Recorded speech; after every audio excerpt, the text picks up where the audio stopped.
excited to be here. We have so much to catch up on.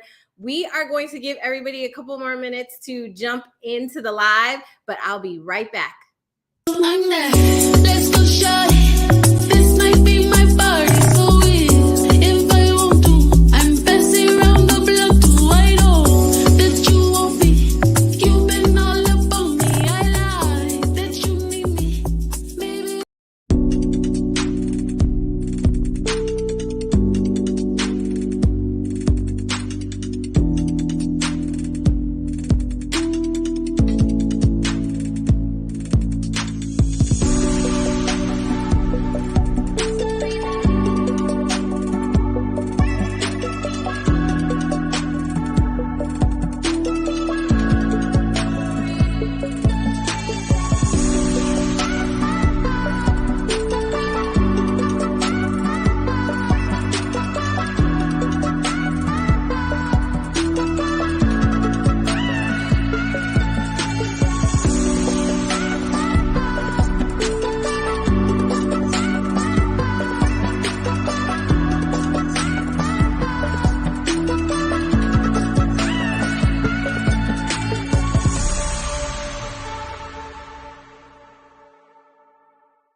What is up, everybody? Happy Thursday. Welcome back to the Adult Table. Thank you so much to everybody who's been liking, subscribing. Make sure you're doing those thumbs up, making sure you're sharing the live, make sure you're keep subscribing. I appreciate it very, very much. As I've talked about 100 times before, but I can't stop saying, I appreciate you all. This is kind of like my place to come to talk to friends, to talk to people, to kind of de-stress from all the craziness we have going on in the office and work and stuff like that. So I want this to always be a place where we can be authentic and grown. And I love that for me. And I love that you guys are joining.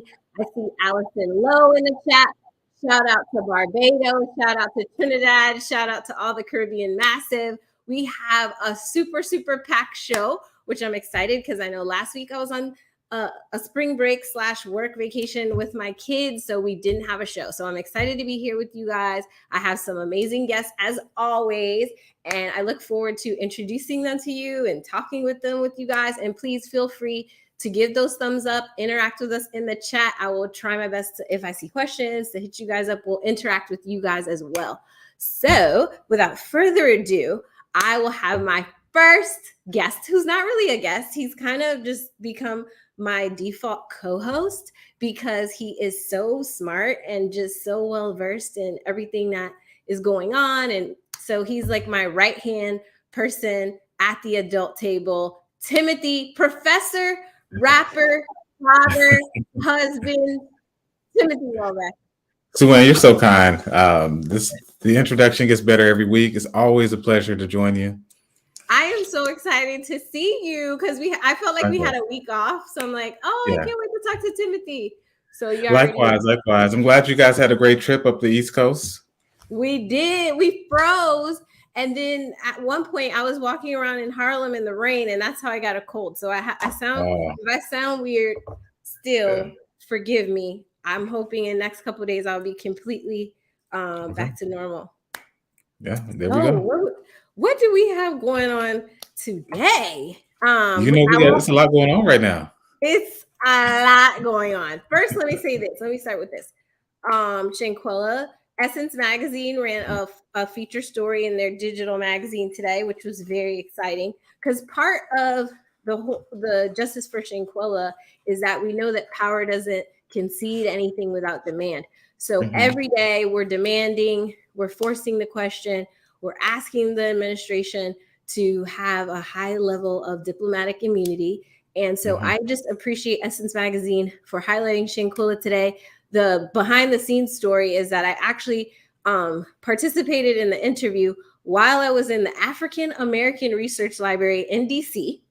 I was on the bottom floor, and we had to do the interview at a certain time. I was with the girls, and I said to them, can you go into the slavery exhibit? Mommy's going to stand over here in the vestibule and do this interview on the phone. Yeah. I appreciate Raina, the reporter. She's also a lawyer, actually. She went to Columbia for law school. Amazing writer, sister in the law, did a great job with the story. And again, I appreciate Essence Magazine for highlighting Shanquella's case. Making history while amongst history. I love it. Right. I appreciate Timothy, you're the best. Okay, so let's get into it. We don't have to go over Biggie and Tupac for us because we've already had this discussion. Yeah. We will do it with the other guests. Okay. We'll see what they have to say. Exactly. There is a right answer. Exactly. Biggie is the right answer. But anyways. Okay, let's get into the what the bleep person of the week. I definitely see that my mom is on here, so I won't say the word. What the bleep, y'all, we grown, y'all know what it is. What the bleep person of the week. Can you guess who it is? I won't make you guess. Okay, so my first guess would be the former president, or if not, your governor. I feel like it's one of those two. It's almost like Timothy is inside of my brain. Because yes, it's him. But let me just say this. It doesn't surprise me that 45, because I boycotted saying his name years ago, is the first president to be indicted. This does not surprise me in any way. It takes the station of the president of the United States of America to new lows. Thank you for that, Mhm. 45. Thank you. Thanks. Yeah. Wow. Good to I know. mean, it's about time, and and I say it's about time because this man's been breaking the law for as long as I've been alive, Come on, and man. and but beyond that, though, we see black politicians thrown in prison all the time for much smaller infractions, and that's not to say that we should be racing to the bottom and defending behavior that's reprehensible, but it's more so about saying that there should be equality under the law. If the rules apply, they should apply equally to all people. So this right here is a 34 count indictment I heard. It's Mhm, sealed at the moment. And they're saying that the president, former president, might appear as early as Tuesday for an arraignment. They mm, say he mm, will be fingerprinted and will get a mugshot. mm. That's wild. This man's going to have a mugshot.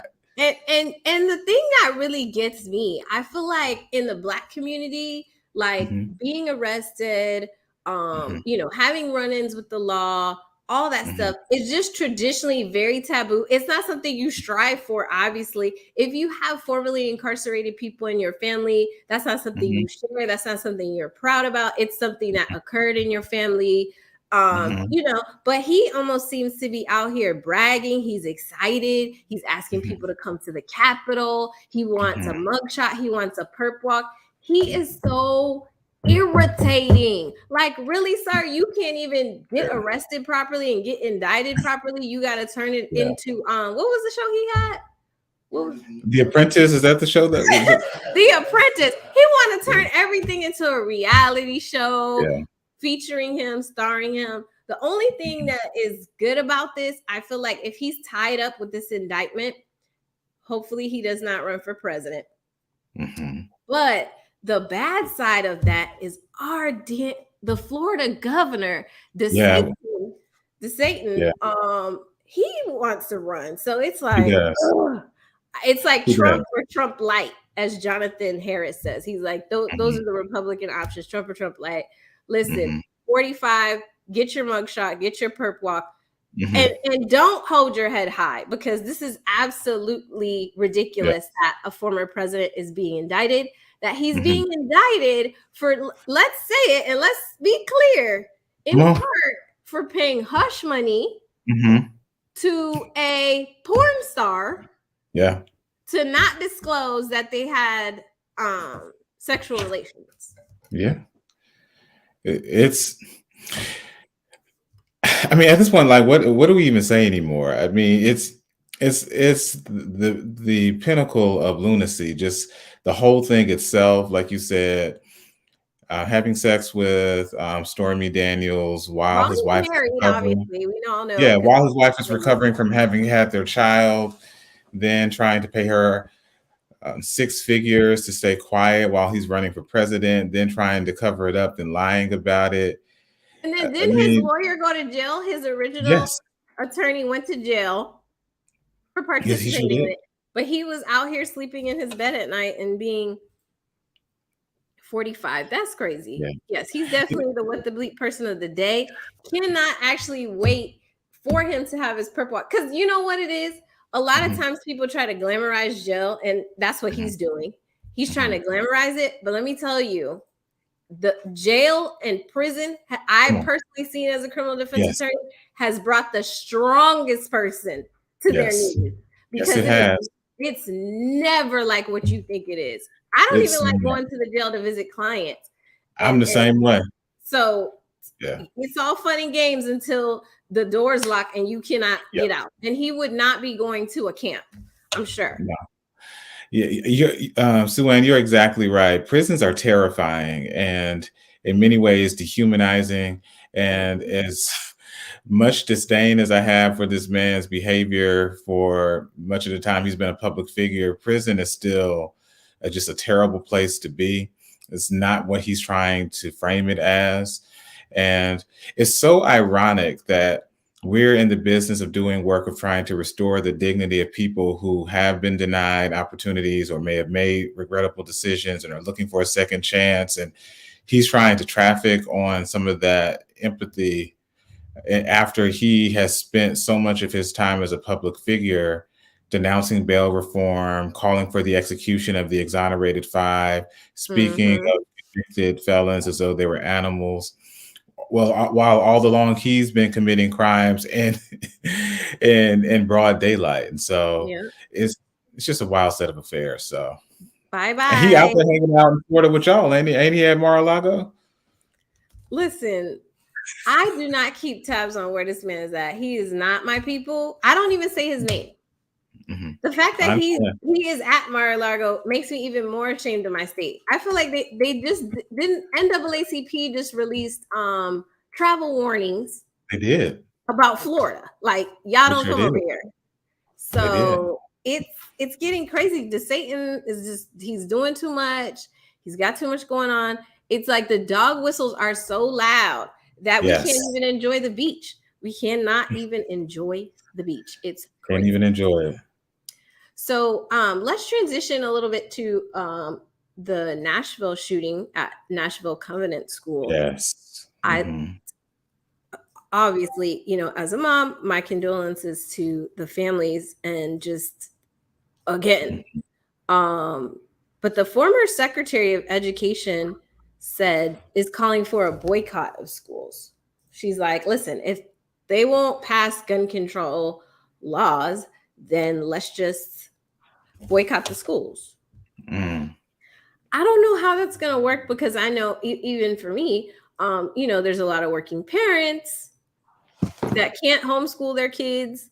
I Mhm. obviously understand her sentiment because she's Yes. saying, listen, we're not getting anything done and we need to step it up in terms of how we deal with this issue if gun control isn't going to be taken seriously, which reminds me that today Florida passed dissolved the need to have a permit to Oh, open that happened. carry. That goes into effect today? Yes. Oh, So we wow. get to be in the wild, wild south while spring break is in full effect. That should be interesting. Mm. It is, and this shooting in Nashville is a horrific tragedy, and particularly just considering that this is an ever-present reality in the United States. We're the only nation in the world that has come to accept the murder of children, particularly in this way, and have shrunken in cowardice to the gun lobby. At some point, we have to say that we actually value the lives of children and are willing to do something about it. And we need politicians who are unafraid of the NRA and their many as ancillary organizations and defenders. But this is horrific, and I wish we did not have to live this way. I am totally with you 100%. So for this next story, I'm going to bring in our first guest, Okay. which is Shawn Durham. Mhm. He was on Ready to Love in DC. He is an actor, an entrepreneur, the man, the myth, the legend, Shawn Durham. What's going on, Shawn? Yes, and most importantly, for people who have been to the adult table before, he's Sagittarius. He's not on my CoStar app, Okay. but he's I'm not on your what? Your what app? CoStar. Don't worry about it. Don't worry about it. I'll tell you about it later. That's some inside Anyway, jokes. he's a fellow Sag. He was on Ready to Love DC season as a curveball, right? Yeah, it was the first curveball brought in with Sydney. In Okay. history, in Ready to Love history, in Tommy's voice. He was one of the first curveballs. But I wanted to bring you on at this point. I want you to introduce yourself to everyone that's here. Obviously, we're Ready to Love alumni. We've been through the fire. But aside from that, I know you have so much going on. Talk to the people about, give them a little intro. You're very sweet. First of all, thank you for having me on. Thank you. Sulan, what's up, brother Tim?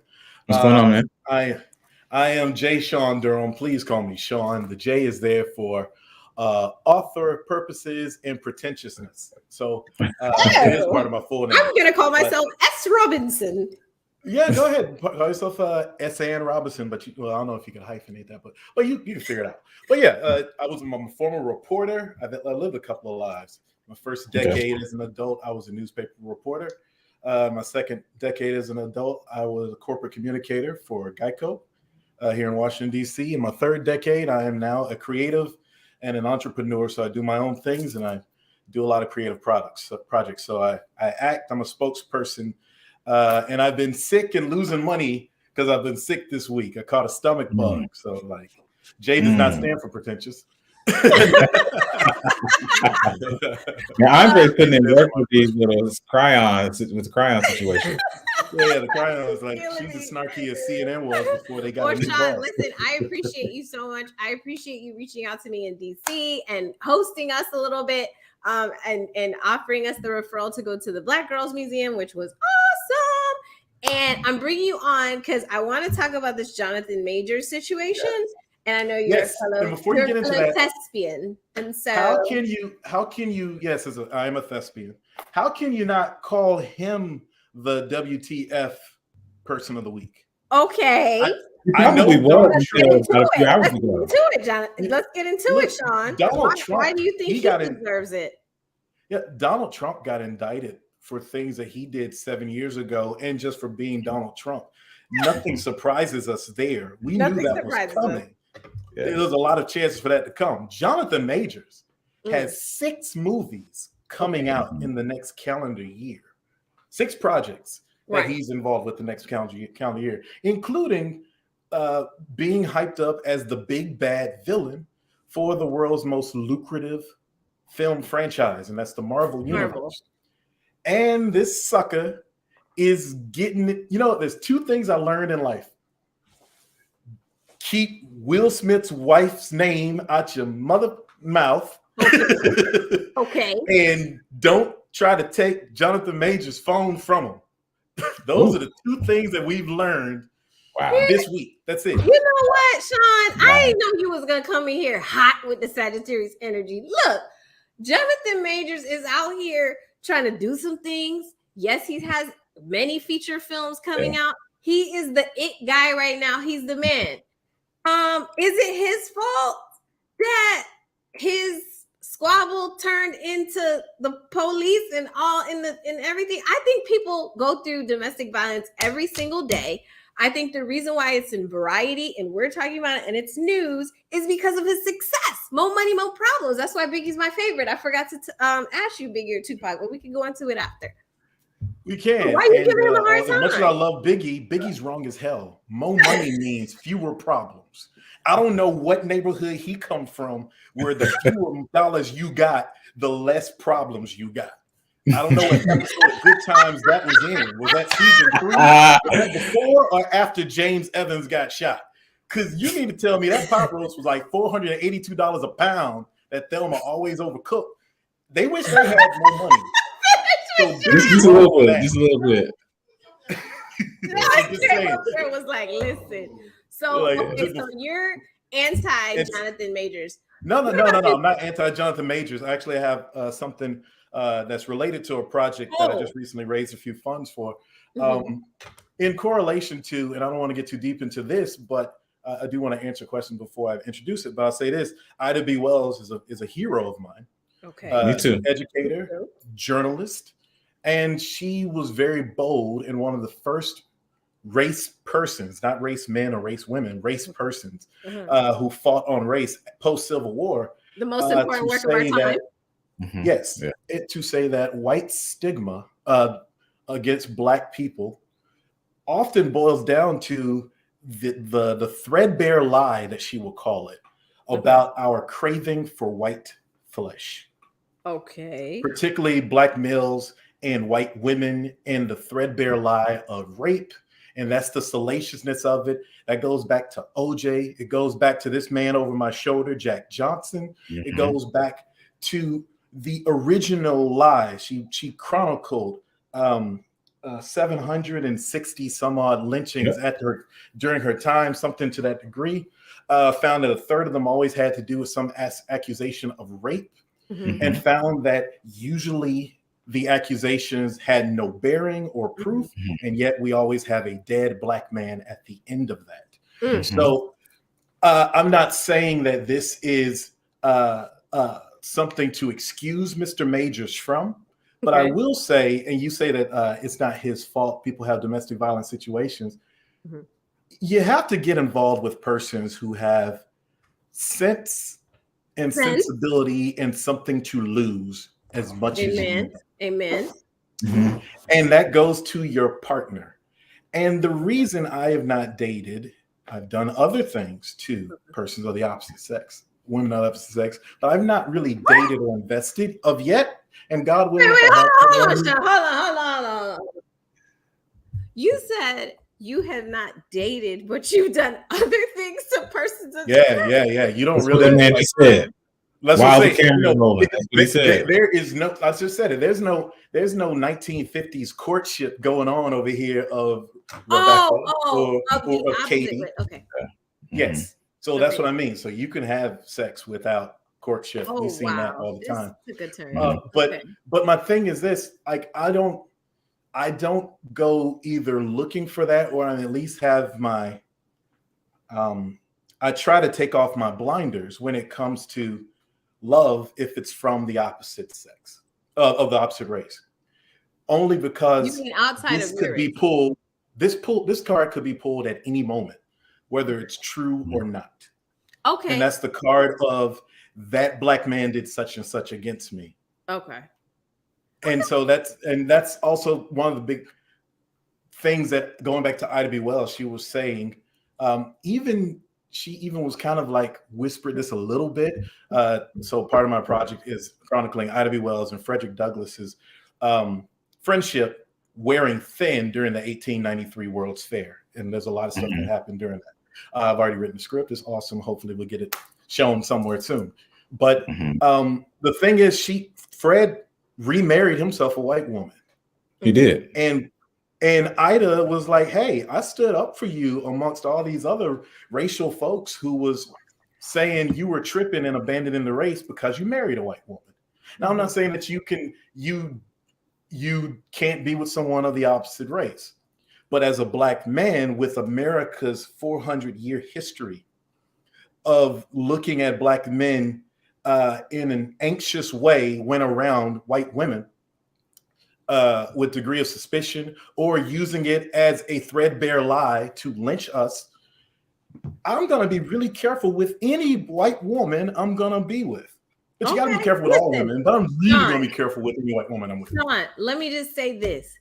You can base your preferences on anything you want. And if your point is you're not dating outside your race because they could call the police on you, I feel you. I hear you. And you know what?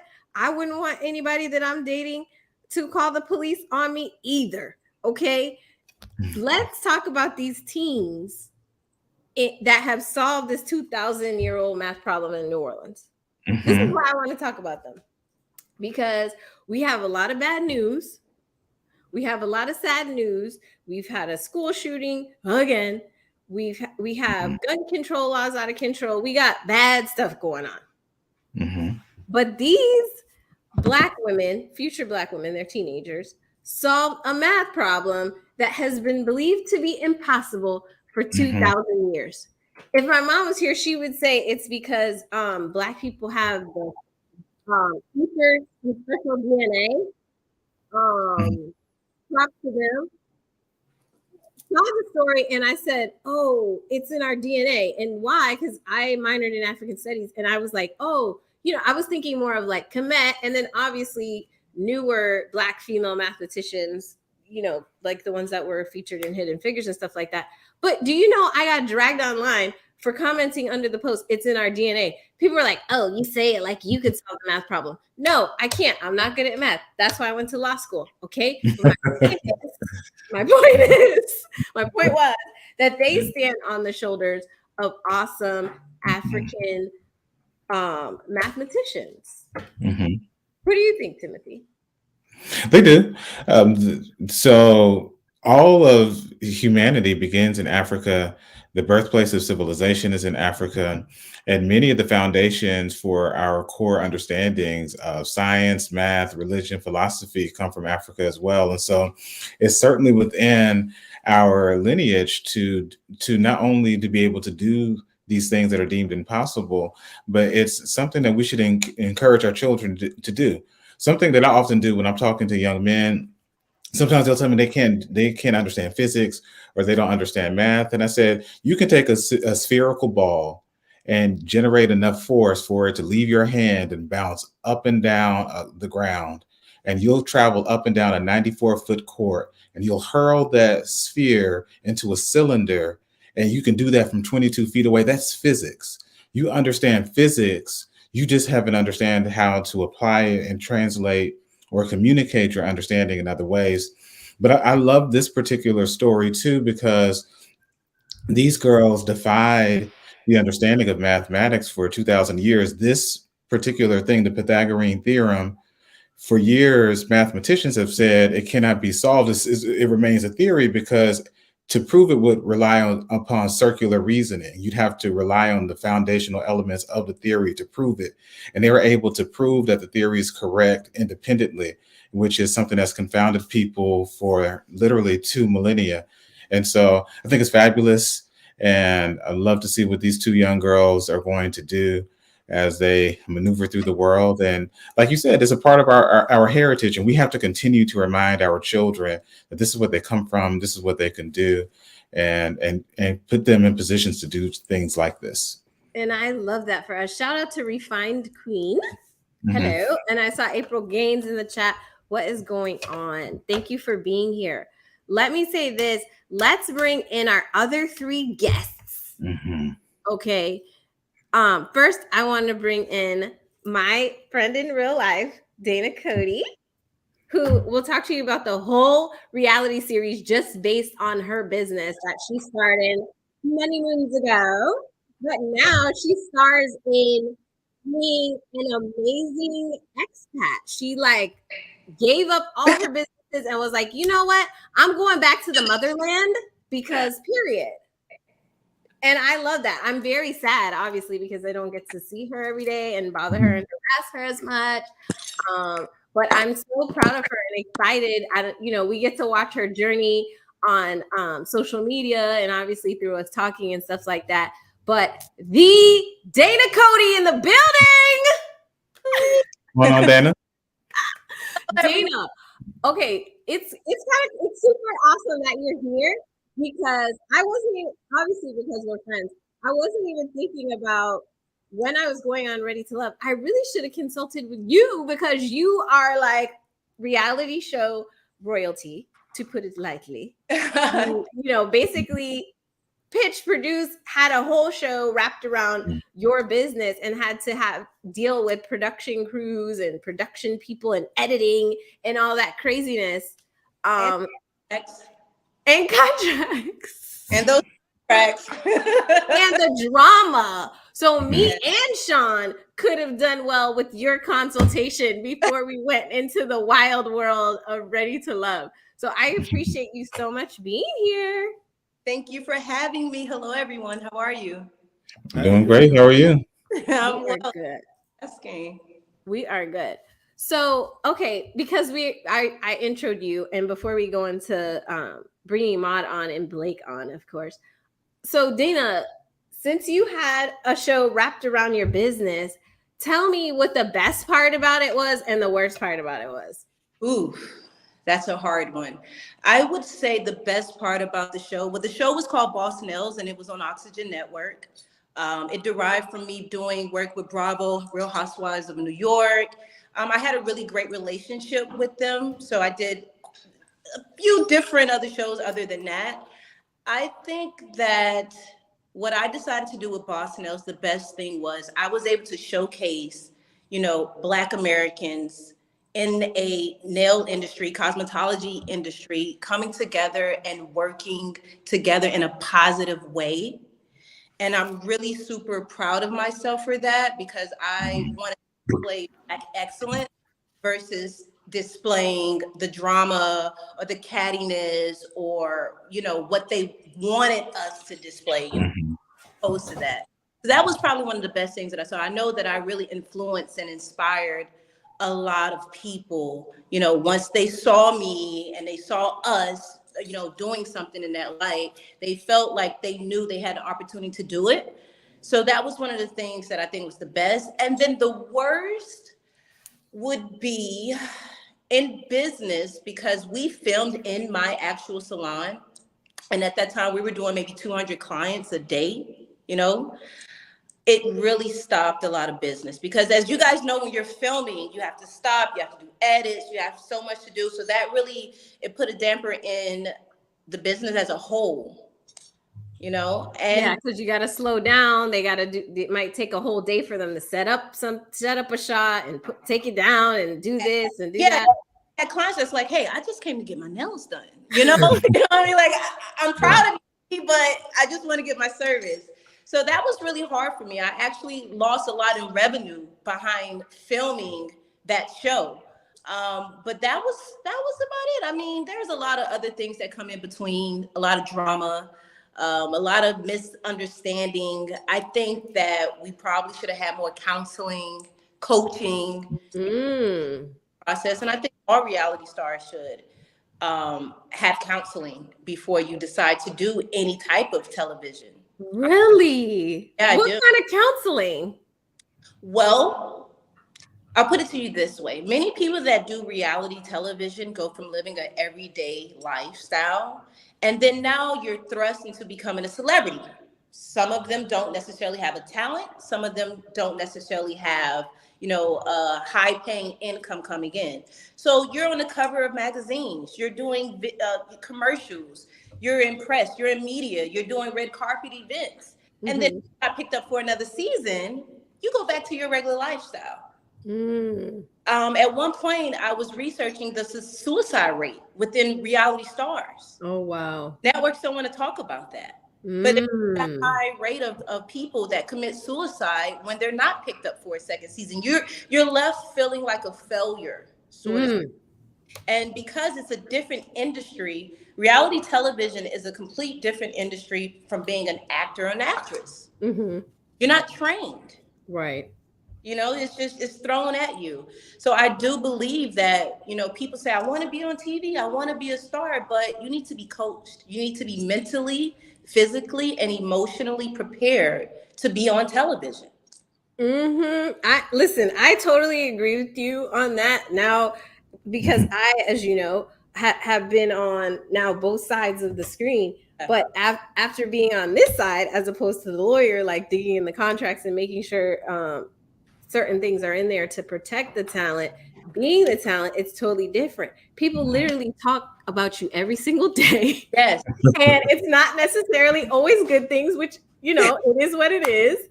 People have an opinion about your life, about what you did on the show, about any little minuscule thing. So I remember for us, and I'll bring Blake in a second so he can talk about his experience too. And Shawn, feel free to jump in.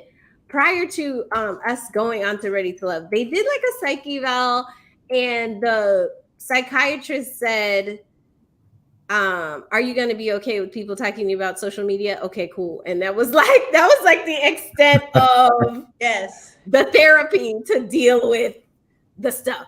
What about you, Shawn? Did you have a more in-depth kind of explanation about what would happen next, like after you participated in the experiment?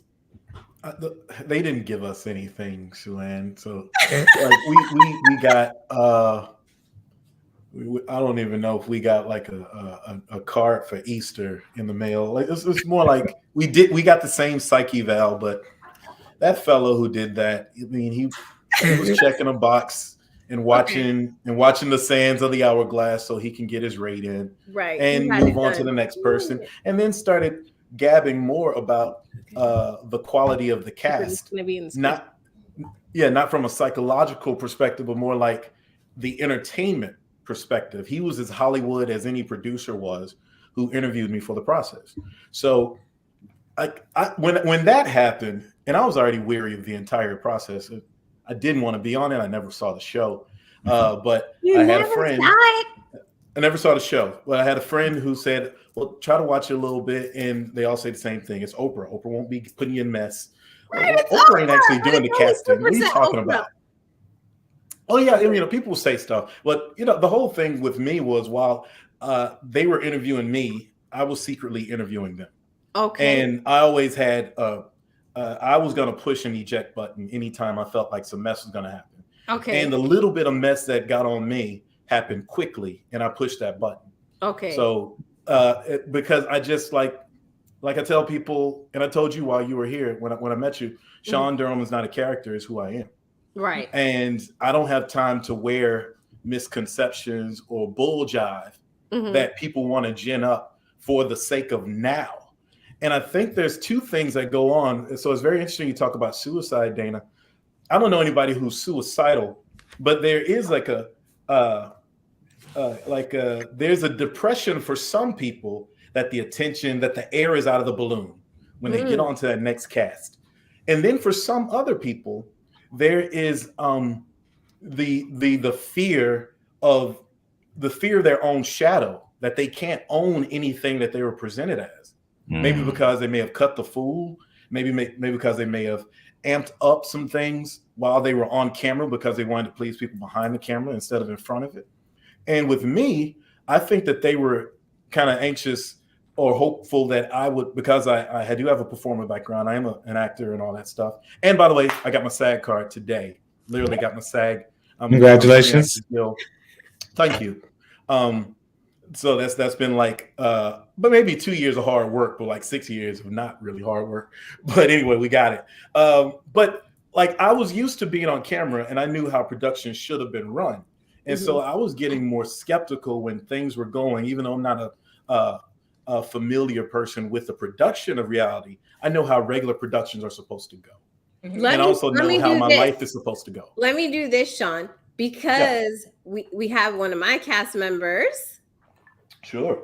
Blake is in the building, and he had a rough time as well. I would say, because I always say we were all in the kitchen, but we don't know exactly what was cooked until after. I want to bring in Blake. He just goes by Blake, guys. Hello. Blake, How's everybody doing tonight? How's everybody doing? We're good, brother. Good to see you. Good. The man, the myth, the legend, my top connection on Ready to Love. Congratulations on surviving your haze. Hey, look, I appreciate it. It was rough. The production made villain turned hero. Okay. I since we're talking about this topic, that's why I was like, let's bring you in, because I know just from our experience on Ready to Love, like our actual real life experience was completely different. Right. In a lot of ways. Not completely different. That's not true. That's not accurate. It was different from, what was shown or portrayed once the show aired. So how did that go for you? Because Shawn was talking a little bit about his experience. So I heard Shawn's experience as well. I think it was a little different for me. Coming in, I didn't have too high of an expectation of what it was going to be, right? I was totally green, so I was open for whatever it was. I think as we went through the process, I think you and I, we were in the same boat with, we have what's going on, we have what we have between us, but we still don't know what this storyline is going to be at the end, right? So it's always a thought and it's a concern, but all you can do is really see it through. As far as like the comments and stuff, Susu was always more concerned than I was. I don't even read the comments to keep it a buck with you. I don't even read the comments, right? I just kind of go through. I know about the comments for sure. Like you're unbotherable with respect to that. But what about actually when we were on set, like dealing with production? I felt like you kind of took the lead, for us in terms of, we're not doing this, not going to do that. No, thank you. We don't have to do this. Right. Yeah, I definitely think production was probably tired of me for all the things I said I wasn't going to do that they wanted me to do, right? That may even be the reason that they painted me as the villain, right? Because, Susu would come and be like, you know what they want us to do? And I'd be like, yeah, I'm not doing that. So who I need to talk to, that's not going to happen. But I think that people don't understand that, their likeness is still theirs, right? And you don't have to do what anybody tells you to do if you really don't want to do it. So it really comes down to your desire, your drive for being on TV, right? If you just want to be known and you just want to make sure you're on TV at any cost, then at that point you wind up, falling victim, and you get known for something that you may not want to be known for, something you can't take back. And that's why I thought it was so crazy in the comments that you don't read. A lot of people were like, Blake must be best friends with production because they keeping him on this show and he need to go home and they must love him and he must be related to somebody in production. And I'm sitting there thinking, you have no idea how production probably wanted to they cannot stand you because you were very much, like you said, you're authoritative. That's just your personality. But also, you were not going to do something if you didn't want to do it, which, it is what it is. They're trying to. I remember at one point, production asked something to me, and I was like, "Yeah, I'm not going to do that, but I'm open to doing something else." And they were like, "You know what? Just never mind. Like, we don't even need this." So I was like, cool. But I definitely feel what you're saying as far as like the stress as they go and how different people based off their personality types could definitely, fall victim to the left or to the right on it. Yeah, I thought it was hilarious that there was a rumor that you were a production pet, knowing in real life how much you were like not against production, but just I am convinced that that's the reason they made me the villain. They were like, you know what? You don't want to play ball. You don't want to give us what we want. Yeah. All those times Blake didn't want to drink the Walmart liquor that they had for him, asking specifically for Bombay. We gonna get him back. We gonna make him the villain of the whole. Production hated as well. Yeah. I mean, suffice it to say, I will say this. I have to give you a little pushback. You did give them some material to work with in the sense that they had the sound bites. They had the sound bites that they worked with. I'm not saying that it was edited in a way that fully expressed who you are as a person, obviously, because I got the opportunity to get to know you as a person and don't think you are the villain of the show by any means. But a lot of people always say, oh, well, they can't, what is it? They can only use whatever. What's said. Yeah, and it's true. They can only use what's said, but what people don't understand is they can use what's said at any time to apply to any conversation, right? So it's not just about what's said. If you have an intelligent conversation, and someone else said something silly 3 hours later, they can take stuff from that intelligent conversation you said, chop it up and put it in as if it's a conversation that you're having, and then it becomes reality TV gold, right? Good luck trying to explain to the viewers that this is not the way it happened. They're like, what do you mean? I saw it. Like, I know what it is, right? That's true. I get it and I respect it, and you have to expect that when you're dealing at any of these reality shows. But I will say, I think some people get it more than others. That's true. Yes, Shawn. To piggyback on that, not only can they play conversation Tetris, but maybe because they have lazy production, quite frankly. Our production lost a bunch of producers, but that's a whole nother thing. But the producers are the ones that keep people's storylines and situations going, or they keep the flow chart of who likes who and who likes what. And we lost at least during my time on the show 4 or 5 producers. The other thing, though, is that they can play with the space-time continuum, because there's a whole date that wasn't even shown that I took with on a group date. And not to mention, people think that when they watch the show is the time frame of when everything is transpiring. Oh, yes. Our season was shot in 5 weeks. Right. Or a 13, 14 episode season. Wow. Where people thought I dated Sabrina and we've been dating for 4 weeks before I met her friends. I met her friends literally like 10 hours after my first date with her. That's the type of stuff that pulls things out of context, that also makes people wonder, well, why did you act this way and that way? Why did you get defensive? Because no one knew me, and I shouldn't be meeting anybody's friends. But it's because they needed content. They're gonna jam some stuff together and not tell me who I think for our season, we didn't have that big of attrition of producers. But I will say with Blake and I's situation, we had the same producers, and everybody kind of knew that we were connected, outside of the process. And so I think a lot, like we didn't go on many dates other than Blake's elimination dates and group dates. you know, we didn't go on. Yeah, so Just that was one of the fights we had with production, right? Because at one time they were like, well, we want you to, you know, to go over here and ride with this person. And you were like, I don't want to ride with that person. That's not my connection. Why do I need to ride with that person? Right. She was like, I want to ride with Blake. And they're like, well, you can't ride with Blake. So she's like, fine, I'll drive my own car. Right. So, you know, it's you do get a little bit of pushback, but you still don't know what production is going to do. Go ahead, Dana.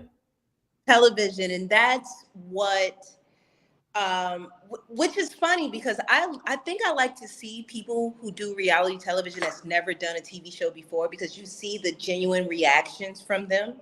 Right. Versus if you're a little bit more seasoned, you sort of know how to respond, what to expect.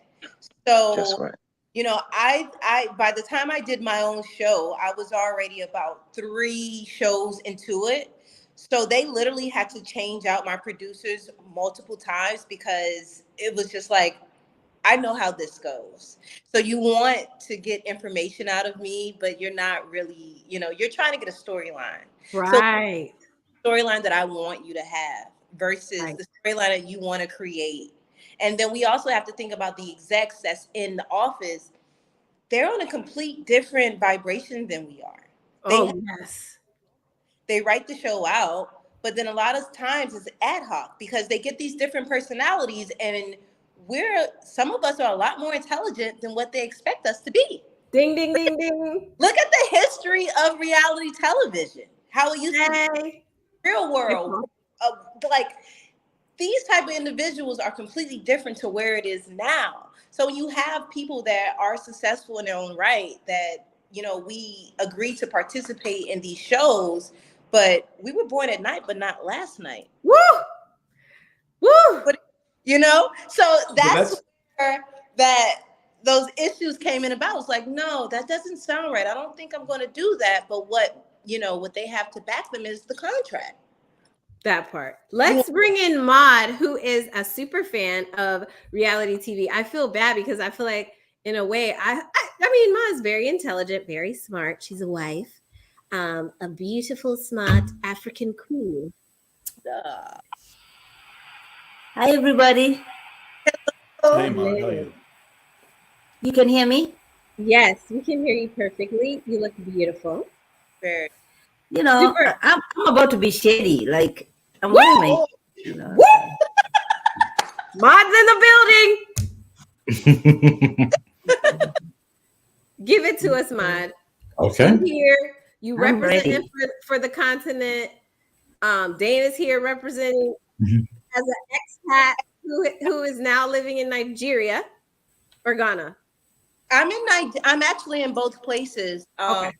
I am predominantly in Nigeria, but I'm a realtor, so I do investments in Ghana and Nigeria and here in Florida. The diaspora is in the house. Yes. I love that for us. Yes. What you about to get shady about? Listen, I would be speaking on Shawn's situation when he was on the show, all right? And I love Shawn. But then there's a storyline that they wanted us to see as viewers. Like Shawn has no job. Shawn is trying to make Sabrina pay some bills, you know, like the dude has no money. Like he's talking about, you know, splitting those bills. And I'm like, I'm not splitting any bills with no man. You know, like, if National Grid comes, Shawn, pay National Grid. If rent is due, Shawn, pay that, you know. But then we know that it was a storyline that was just being pushed. Like Shawn, let the people know. I've let the people know. That's why I got off the hell off the show. Oh. Like, I was so mad. They put me in a chair that was small. My knees were up to the chin. I'm like, can y'all give me a bigger chair? Like, whatever. Because they wanted everybody to like close in on me. And I'm like, this is stupid. They were asking me about my relationship with my mother. Oh, wow. They were asking me about, hey, are you a provider? Yes, I can't wait to be a provider to the woman I want to be with. They chopped the hell out of my answers. Sabrina, I met this woman 12 hours ago. What you want me to say? I can't wait to make her my wife? No. Right. Like, I don't know nobody here. And they chopped it up like that because they needed a storyline. Because the other thing too was the person that they also had go into that room after they had coached up the friends. Why are you triggered, Shawn, like this, Mod? I'm triggered because this is the whole reason why I said I got to get the hell up out of here. Because I was not raised to be a cheap man. I was not raised to be some deadbeat. And the funny thing is, all those people on that show was labeled as an entrepreneur, and y'all didn't know what the hell they did.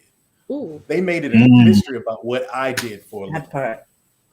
Listen, Shawn. So let's not even go to this. I have a problem with this or that. I have a problem because as a black man who lives in downtown DC, who left his good corporate job, doing his own thing here on my SAG day, where I am now a union, been working and busting my own. You better tell him. Wrote a novel, wrote 3 plays, has a fellowship from the Arena Stage in Washington, D.C. in a major theater city, the second largest in the country, has commercials on the Super Bowl, no less, that they dare call me Tommy from Martin. Yikes. That stuff made me mad. That made me mad. And so, no. Shawn flexing on y'all right now. He had to set the record straight. Because this is record setting. There's no but Shawn about it. Because anyone who knows me was like, 1, that was tacky as hell. 2, it was cringy because they cut up my answers. You see how I'm answering questions with commas outside of 160 characters where adults can actually get the breadth of what I'm talking about. Yes. Where I talk about my parents all the time, both of them, rest in peace, business owners who worked together, lived together, and did everything for each other, who had a single account, one billing account. A lot of people can't say that about relationships. Basically, Shawn, what you're trying to say. So what I'm saying is, and I'm going to wrap it up because I don't want to get too much of the show. It was a bunch of bullshit. Split bills 50-50. If you were in a relationship with her, that answer was, as I get to know her, I will pay a bill or two, and then we get to know each other some more. I'll do more than that. Right. But because you had an example in your house. Yeah. I just met this woman 12 hours ago. I ain't committing to nothing because that's stupid. But isn't that unfortunate though? Isn't that unfortunate that we are supporting Black content, right? We are supporting Black people, and then we are out here to create some funny stories that it is not necessarily true, and we are cutting out that. And as a viewer, you're not gonna blame me. I'm just going by what I'm seeing. Right, of course, you're going by what you're seeing, and I'm just going by what I'm seeing. Yeah. And for the first time, I'm seeing Shawn, and I'm seeing Shawn as a handsome Black man who is not able to pay the bills, and so I'm questioning. I have a daughter. I want my daughter to be taken care of. You know what I'm saying? She can take care of herself. That's why I'm taking her through school. I'm not trying to date your daughter, Mom. No, Shawn, let me finish. I'm just saying. I'm playing with Shawn. He is a whole Sagittarius. When I say Shawn, I don't necessarily mean Shawn. But I'm just saying I don't like it because this is the only platform that we have. You mean the character that they try to make Shawn? Right. That's what I'm saying. Yeah. And I love Shawn. That's what I'm saying. I'm just saying this is a Black platform. And where we're supposed to be supporting Black men, Black women, we are not doing that. Production has taken over, has started, creating funny stories. Oh, Blake is very dominant. Oh, Blake is Blake. You know what I'm saying? Like Blake knows what he wants. Blake is saying, in this life, in this season in my life, I don't want a woman who wants children. What's wrong with that? And Shawn is coming over here saying, this is what I want. But then as a viewer, when we come over here, we see men, Black men, who are not really ready to settle down. You know what I'm saying? Like Shawn has some financial situation. Get me on that. And then we have Blake. What's up? And then we have Blake, who everybody thinks that Blake is talking down on women. Because that's the story that as a viewer, as me, has watched. And then No, I'm with you. And I will say this. Our season was shot in like 6 weeks, right, Blake? Yeah, something like that. It was pretty short. I mean, we didn't have the disadvantage of meeting the friend 10 hours before. Like, luckily, I guess for Blake and I situation, we kind of took it and matters into our own hands in a sense. Like, look, if y'all ain't gonna send us on dates, we gonna make our own dates. we'll just see how it goes from there, because apparently y'all don't want this storyline. Fine. The real not storyline, but what's really going on. You guys don't have an interest in it. I guess it's too boring. Fine. No problem. We'll just thank you for the process type of thing. And we actually, was it last week we took our exit. So I want to bring it up because I want to talk about a little, give context for the viewers like Maud and people who are super fans of the show, context for the actual exit. Andre, can you play it for me? The clip with the exit. Because I feel like what was shown has a little more meat to it than what actually happened had a lot more meat to it. Let's see if we can get it up. No? Okay. Okay. I'll say this. When I left, when I was leaving and they were asking me questions when I was exiting, I saw in the episode that I say like, I wouldn't change a thing, which is true. I would be more open with my emotions, or I would be more open, cut. And I was sent home because I was not, Andre said that I blossomed too late. So before we get the clip, I'll say that once we got to the house, Blake and I actually arrived at the house together, which is why we're kind of just chilling. When everybody's kind of running around and trying to pick out rooms and stuff. But like when we got to the house and everybody else got to the house, hold the clip for 1 second.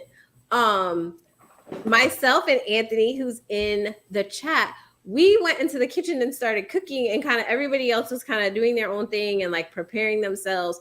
And I remember like Tony and Andre being like, oh, you're very domesticated, or you cook and you do stuff like this. And I'm like, we ain't been nowhere for me to be out here showing y'all that I don't just sit up here and do law and stuff. Like, this will be your first time you're seeing me in a setting where everyone got back from the day trip, everyone was super hungry, and I was like, okay, let's just get it together and make it happen. And Anthony was right there, like, okay, in the kitchen, and we were getting it together. But it was interesting that was seen as my blossoming. But in reality, I was never sent on a date with Tony. I was never sent on a date with Andre.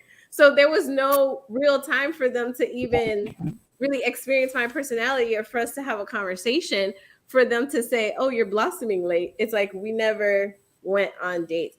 Okay, do you have it now? Okay, and then I think Blake is back. Okay, we got him back. Okay, show it.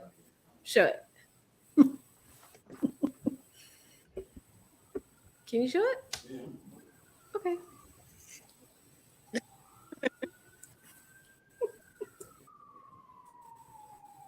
Jeffrey said on Twitter that Blake was trying to stay in her room with her.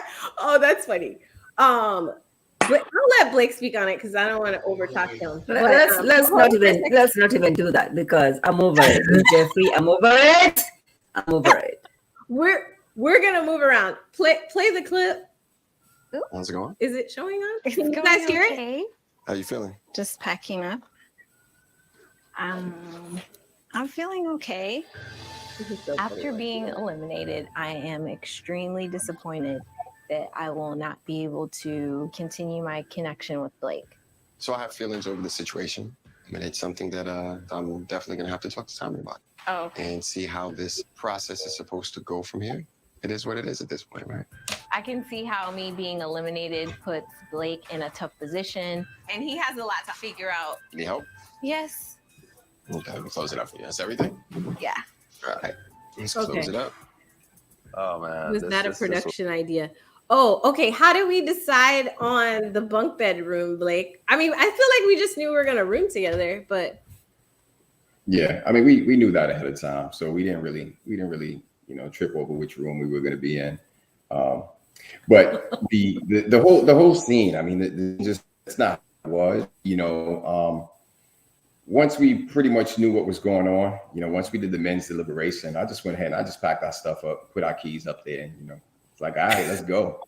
Production was like, no, like, you can't do that. And I was like, well, you could talk to her, because like she said, like, I'm going to do what I'm going to do. And so they had her like unpack her bag to pack her back again, right? And the other misconception is they were like, they said, well, we need you to stay. And I was like, yeah, I'm not going to stay. Like, I already let you know what I was going to do. So, we did film a scene to kind of complete the storyline, but I left 30 minutes after she left, right? I was like, make reservations. I'll meet you for 9 o'clock, right? Left. He did. We went to dinner. Kept it pushing. Yeah, we kept it pushing. So, Listen, okay, so I'm standing there in the scene with Tommy or with Andre when he's sending me home.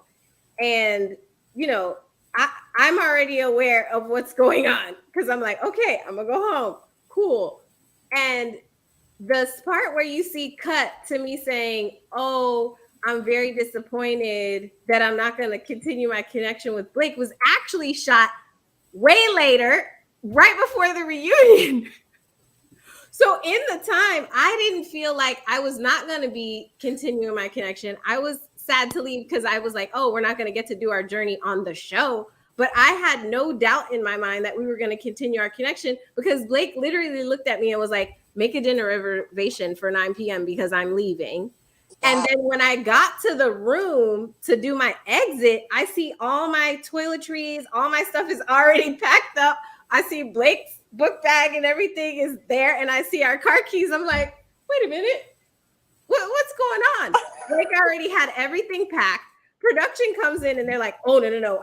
You got to unpack your stuff. I said, okay, y'all know Blake. So I'm not going to unpack the stuff because he's going to come in here and be like, why you unpack the stuff?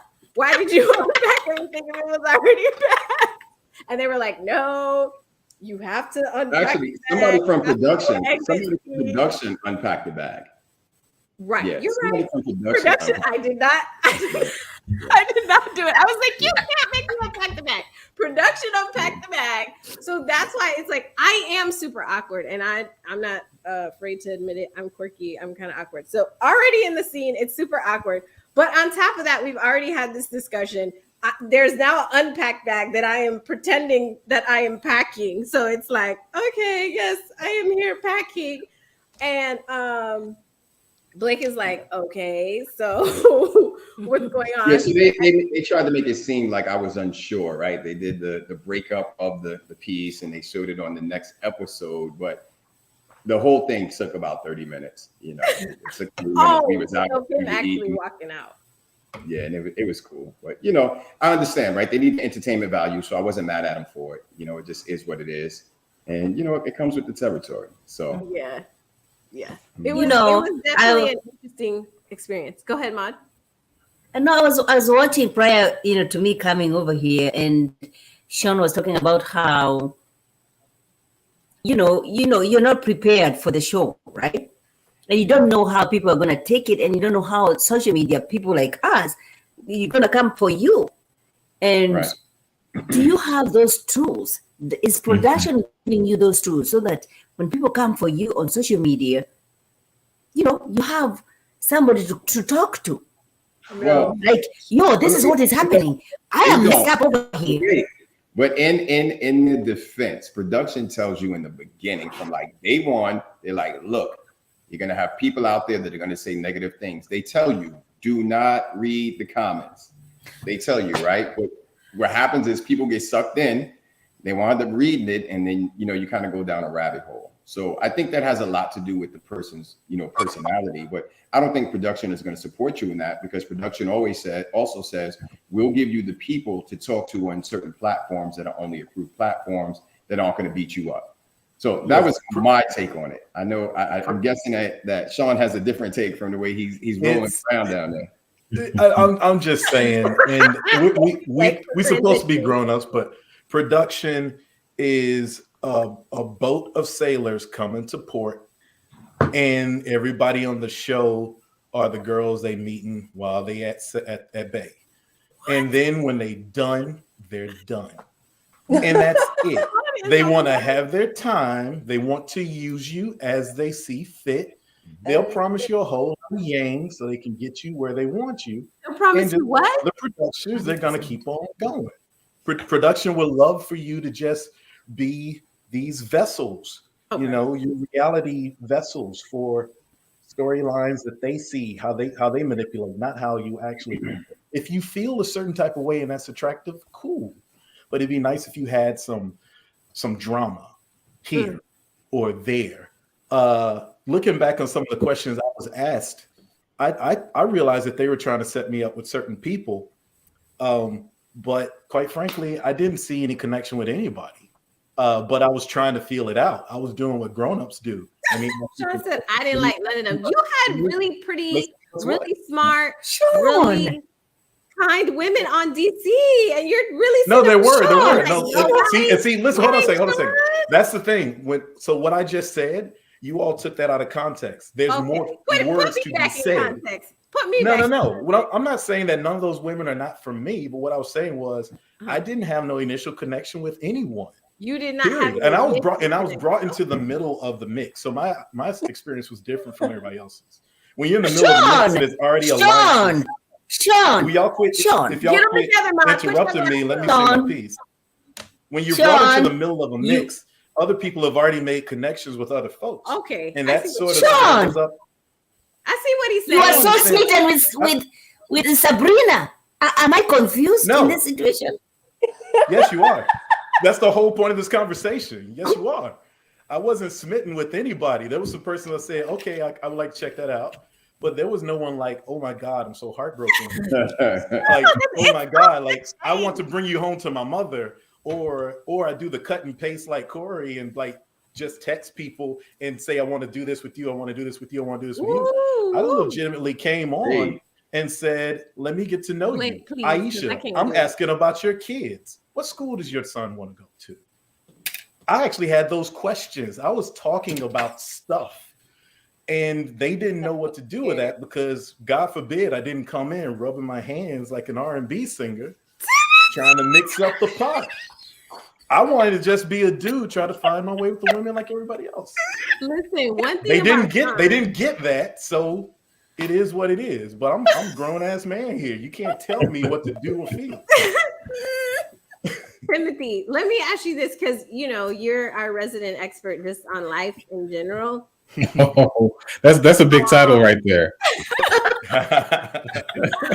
No, but do you think that, and I know that you very likely don't consume much reality TV, but that you bore through it, based on our friendship to a certain extent. And I appreciate you for that and love you for that, of course. Do you think that they should have licensed professionals there to talk to the people as they're going through the process? I absolutely do. And beyond that, this isn't an indictment on this show because I'm not talking about the people on the show because I've had a chance to see you all on TV and on here. But generally speaking, on these reality dating shows, I think one of the biggest failures is to properly vet people before bringing them onto the show and then giving them the support that they need emotionally, psychologically, and particularly with the men. I think more times than not, they don't do a good enough job finding men who are actually willing and open to participate in the process in an honest and vulnerable way. And a lot of them, and again, I'm not talking about you all. So right. Blake is like, wait a minute, you talking about me? No, Blake, I'm not talking about you. I'm talking about like The Bachelor. You wasn't talking about him. Love is Blind, stuff like that. Because like I got friends and like my wife watches some of those sometimes too. So do you watch it with her? Do you watch the shows with your wife? So she doesn't watch them regularly, but it is a guilty pleasure periodically. Okay.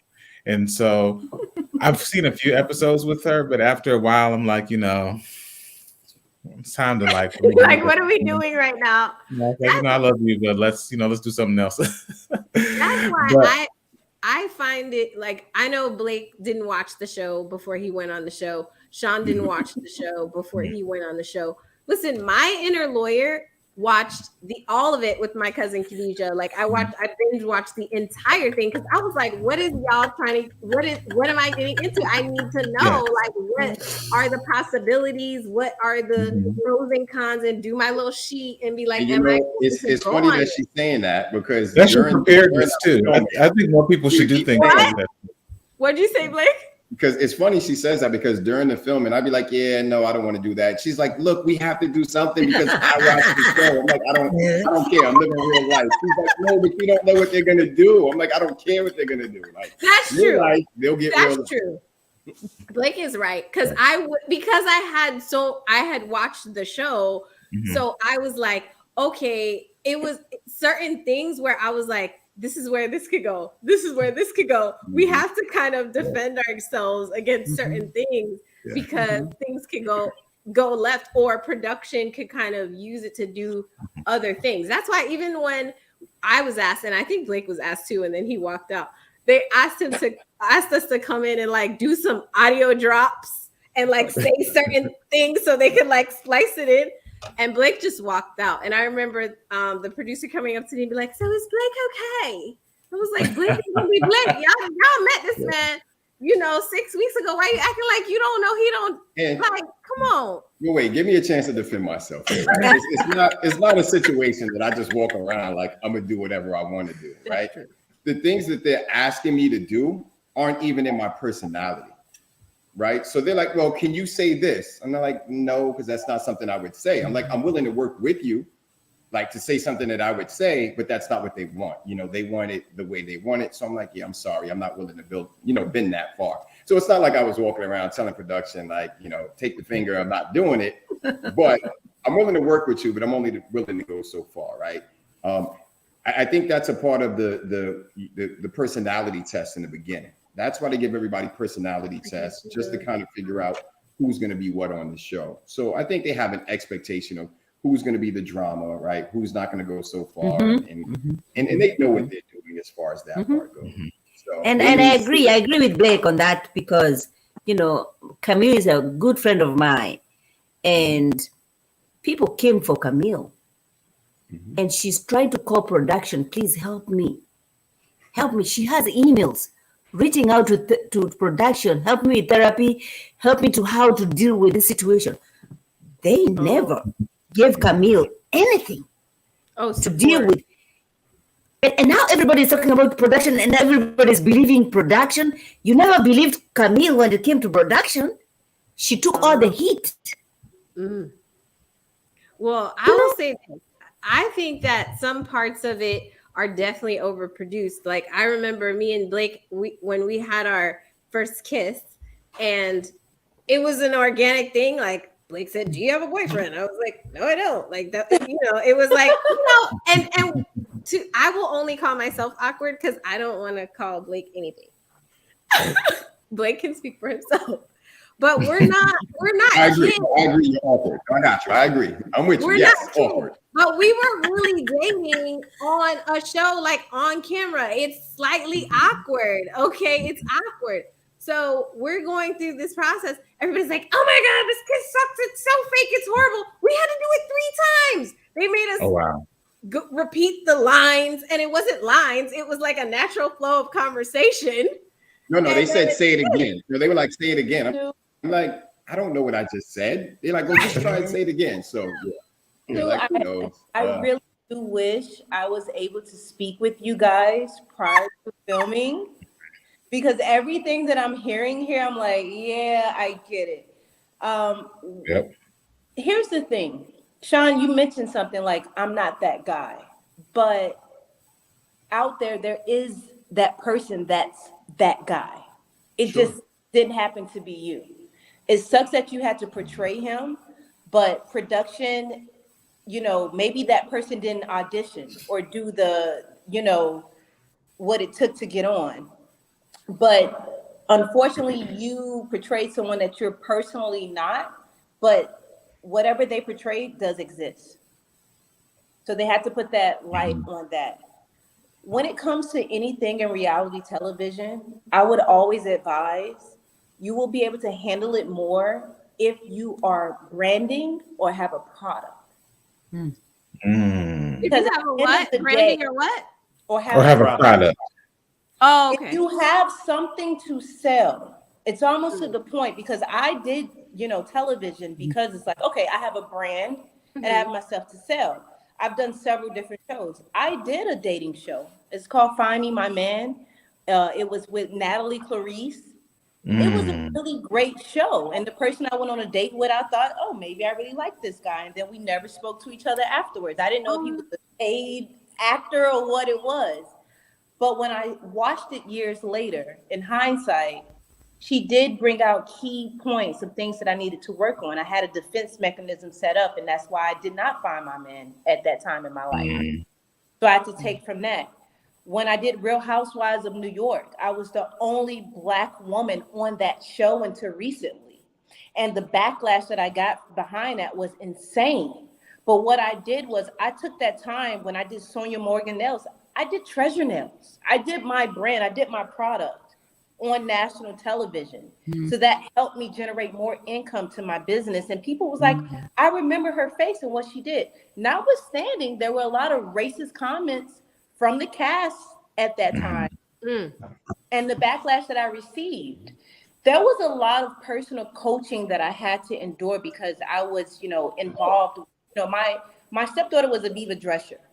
So she's renowned from Real Housewives of New York. At one point, she has a prosthetic leg. She took her leg off and threw it on camera because it takes a while to get the concept that, wait a minute, this is still entertainment. There's realness to it, but yet some things. What I hear a lot from like Real Housewives of Atlanta, everyone loves Kenya because they say she gets it. Like, what does that mean? When you say everyone loves her, you mean production people, or you mean fans, or you mean castmates? Not fans. Not fans. I don't like her. Not fans. Put on the glasses, Mod. Exactly. Production Yeah, loves it's time to her. put those back on my that. If she has to be the villain, she'll be the villain. Whatever she has to be, she's going to be that because she wants her check at the end. I don't know how you guys' contract was, but I didn't get paid until my show aired. After the episode aired is when I got my check. Oh, we didn't. You know what I mean? Yeah. So it's one of those things that once you get it, you understand it and you learn how to leverage for you. Okay. Because it's money.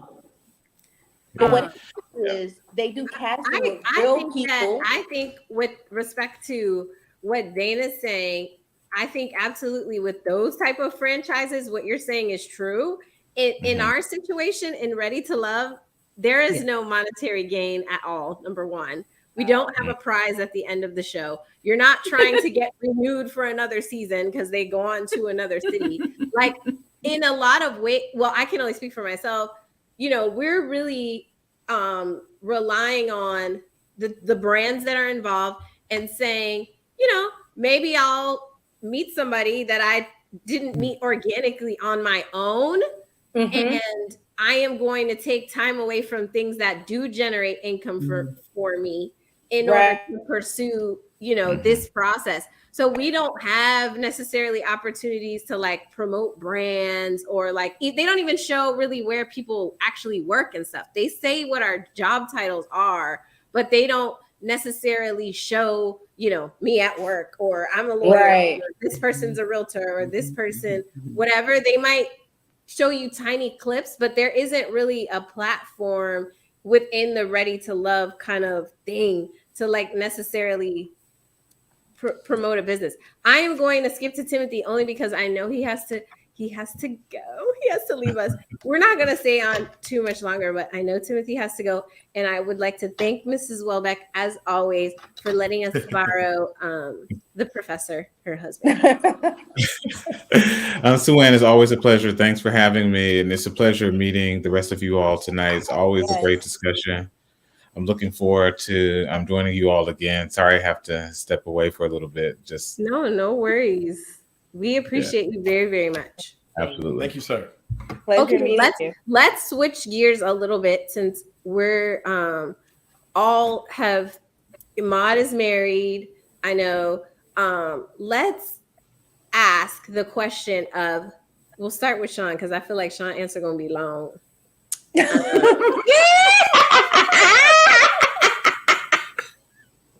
You went to school. What is the you went to school and worst thing about dating you? The worst thing about dating me is I have a quick calculus. Huh? I have a quick calculus, means I add up things and I figure out some things that it takes a lot of people a long time to figure out. I got friends right now who are like, man, why you leave that girl alone or whatever? And then they try to mess with her. And then weeks down the road, it's like, yeah, I figured that out. So sometimes I think I have what women or my mom call mother wit. I have an intuition. Okay. And that's some real stuff. Mm-hmm. And every time I go against it, it's like my spider sense. Okay. I mess myself up. So you can't just go against your intuition if you're on a certain wave path. Like what Jill Scott called it. What do they call it? The spirit of discernment. Mm-hmm. I think I got it. And every time I go against it, it bites me in the ass. And so that's the worst thing because I think I'm so in tune to it that I'm going to start calling you out on it. And you're like, hey, you don't even know me. And maybe that could mess some things up on the initial tip. But, I'll tell you, you're fellow Sagittarius. The worst thing about us is that we don't show our true selves until maybe after a day or two, or maybe after a couple of drinks or something, because we don't just get out the box. We ain't just gonna get out the box and start tap dancing for you, sucker. I'm gonna watch the room for a second. I'm gonna absorb you. That's true. And I agree with Shawn, and I think that was part of the issue for me on the show because everybody was like, "Oh, you're just blossoming," and I'm like, "Listen, I had to read the room. I had to see what was going on with y'all. Mm-hmm. I had to make sure nobody was crazy. You can ask Blake if he's able to get back on. I didn't want to sleep in the house when we did the getaway. I was like, excuse me, hi.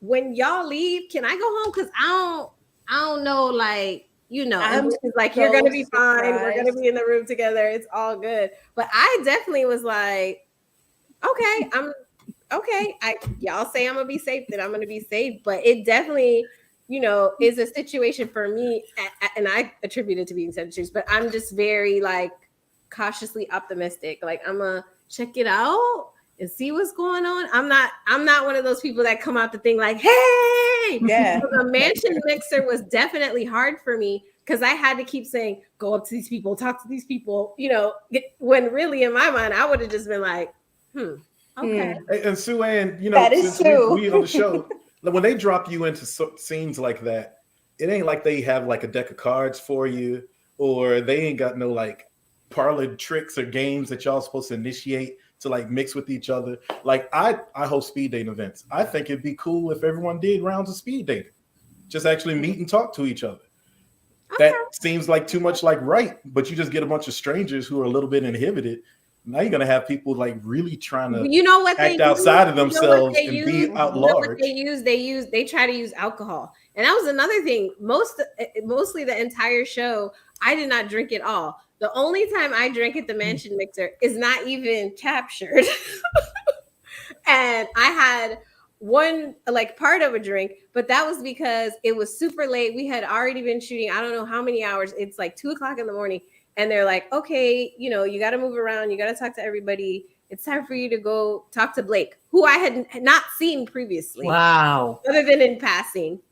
And then we ended up having a conversation for like an hour. Like, they're all like, okay, guys, we can rap. And we're like, no, we talking now. Y'all done made us have to talk. We gonna talk now. But before that, I definitely remember, Blake brought his own alcohol, or he had his own gin. We all had like well, not we all, but the rest of the alcohol was a different brand or something. So I was like, I'm gonna have a shot of whatever Blake has, and then we'll get the conversation going.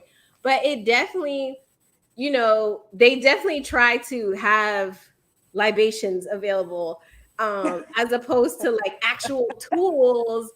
To that's the trick. I mean, I guess the dares on the boat, like they have the little games and stuff.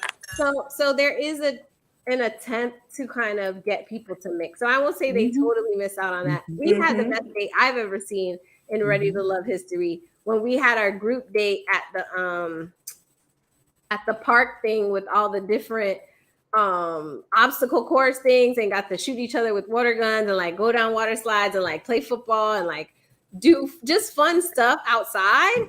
And I thought it was fun because I never really saw a Ready to Love group date where everybody was just hanging out and just having fun, where it wasn't like sit here, do this. I mean, to the viewers, you all saw the different scenes that were shot, but our experience was that we were all just hanging out in this obstacle course, like just having fun and having a blast. And you know, it was fun times. What were you gonna say, Maude? You hated the group date? I loved it. It's just unfortunate that we have to involve alcohol. To make a show fun. You know, Black people are, you know, fun to watch. Give them the platform.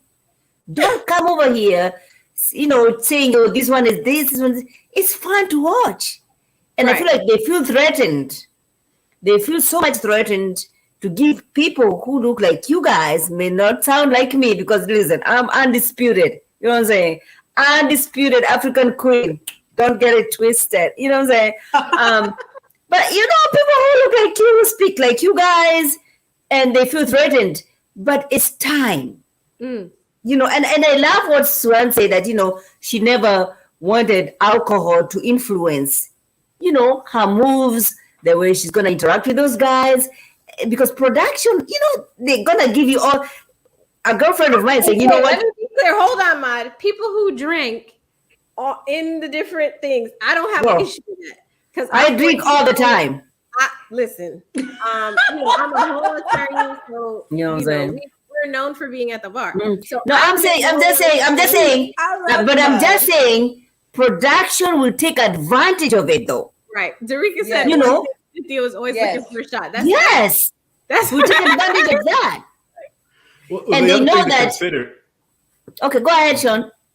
I was going to say the one thing to consider is that, particularly with our show and with it being Black production, although successful Black production, is that they don't have the money to invest in time. I actually thought they would spend more time on a lot of scenes, on a lot of dates. They cut those things up as quick as, all right, we got what we needed, but we haven't started eating yet, but we got what we needed, we got to go. So time is money, and alcohol gets you to certain places content-wise very quickly. Very quickly. And so that's why it's an element to everything. Because they don't have time to wait around for people to warm up. Because normally, I thought it'd be like someone mentioned Real World. Real World is the Cadillac of reality shows. But they spent a lot of time with those people. They had MTV, Paramount money and budgets to follow every single person, to get interviews, to talk to their parents, to go to different places. We're doing a simple dating show in 5.5 weeks to squeeze out 14 episodes. I don't play about that. One thing for certain, two things for sure. I was going to eat my food.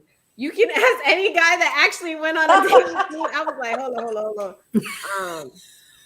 Okay, y'all can record it or you can do it however you want, but I'm going to eat my food. And then whatever's left. But Sue, I have a question for you. Yes. And I you know, I told you guys when I get in here, I'm going to be a little bit messy. You know what I'm saying? Okay. I talked to one of your cast members. And she said that all the girls on the show were seeing Blake as a red flag, you know, the way he was talking down on the women. So you can have a way of saying, you know, I don't want children in this stage of my life, but it's a way you deliver that message. Okay. And the girls felt like this is a red flag, and they're talking to Swan, and Swan is smitten when it comes to Blake, and she doesn't want to listen to these girls. How was that for you? Oh, to be honest with you, I came into the show like this. Okay, so I'm going to be dating these people, and then I'm going to be sitting around with the people that they're dating, and they're going to be discussing them. So I knew that I had to just primarily focus on my connection with the person and my actual interaction with them, as opposed to trying to focus on 25 different people's opinion or their interpretation or their interaction to influence my interaction, because that wouldn't even be true in real life. Like if I was dating Blake in real life, not on the show, whoever he was dating would have whatever their opinion is and whatever their interaction was, and that would be fine. I would never hear it. You know what I mean? It would never affect me because I wouldn't be privy to that information. So I definitely didn't go into it like, let me listen and see what other people have to say. So that was one thing. But my experience with Blake really and truly was my experience. So if another cast member was like, oh, this is my experience, and it was like, okay, I did because they made me go on multiple bubble dates with Blake to explain the feedback from the women's lounge. When I did hear the feedback and I had to relay it to Blake, going exactly to your point, saying, I did say, but they never showed, of course, because I was supposed to be so and I didn't know what to say to a grown up or whatever. But I would say, Blake, Morgan, obviously, at, our big age and not having kids yet and not being married yet, having kids is important to her. So even having that discussion, there's a gentle way to do it and there's another way to do it. Or I didn't agree with the way that you kind of attacked that subject matter with her. So I definitely gave him pushback on the things that I thought based on the feedback I didn't agree with. It wasn't a situation where I was like, everything you do is awesome. It doesn't matter. Like I definitely, as you can see from our interaction, if I don't agree with something that he did, I didn't have a problem telling him. And I think part of our chemistry on the show and off the show was just that we could have those conversations with each other. Like he could be like, Sue-Ann, you could be more open, or you could, when you interact with so-and-so. I remember there's a whole, when we're at our brunch, I was kind of just sitting to the side doing what Sages do. I was kind of like observing everybody and seeing what people were doing.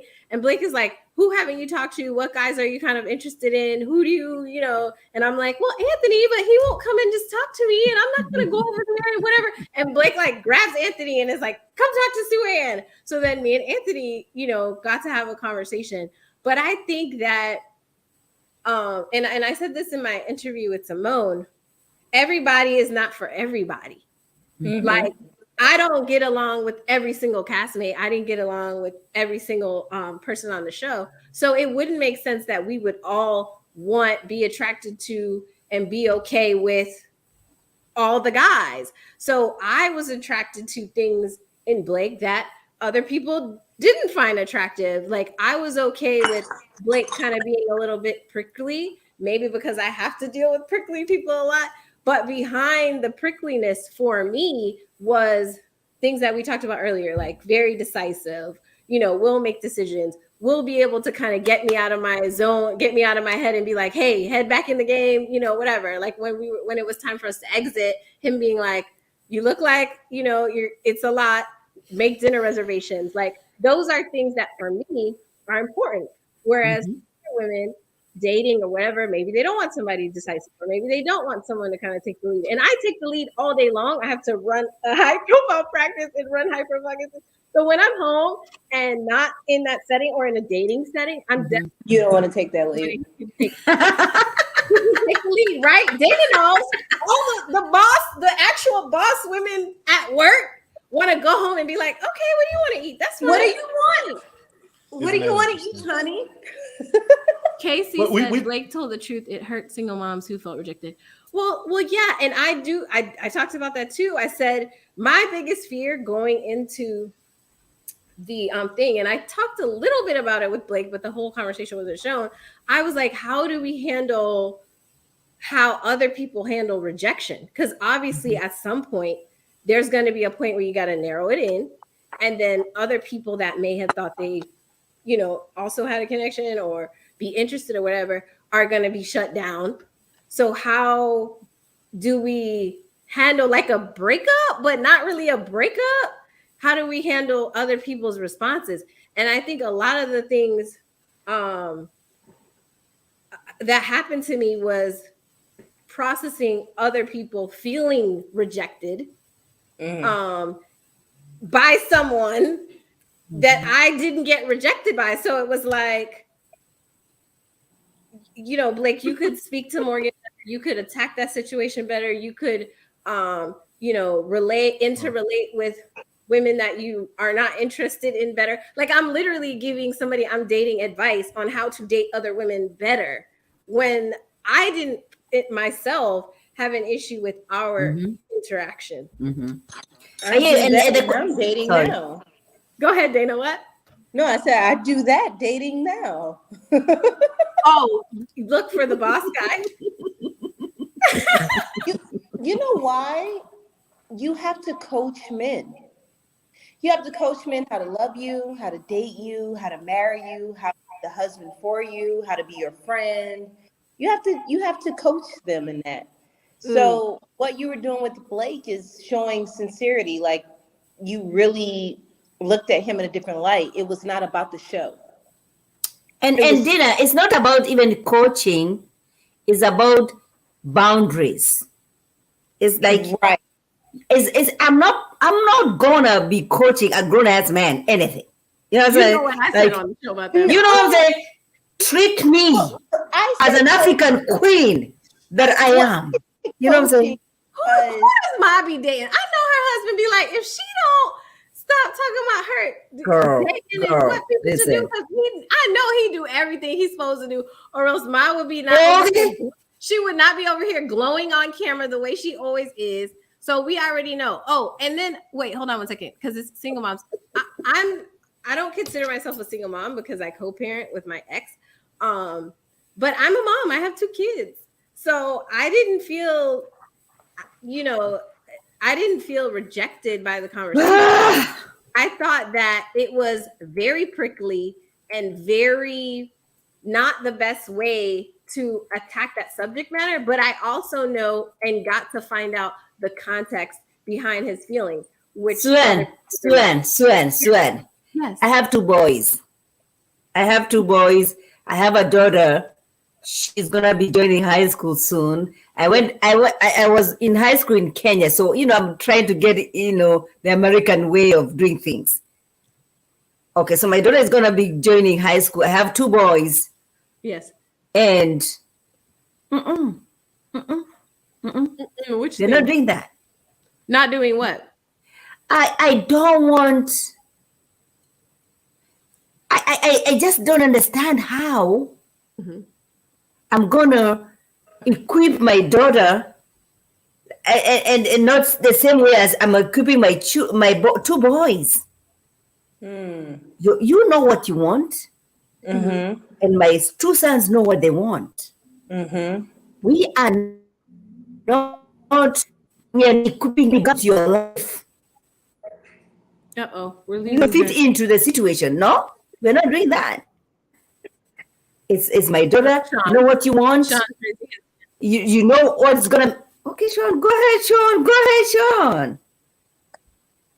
No, I was gonna let you finish, but I was raising my hand just to be nice. Okay, just to let me know. Okay. Like a kid. Go ahead, man. I got you.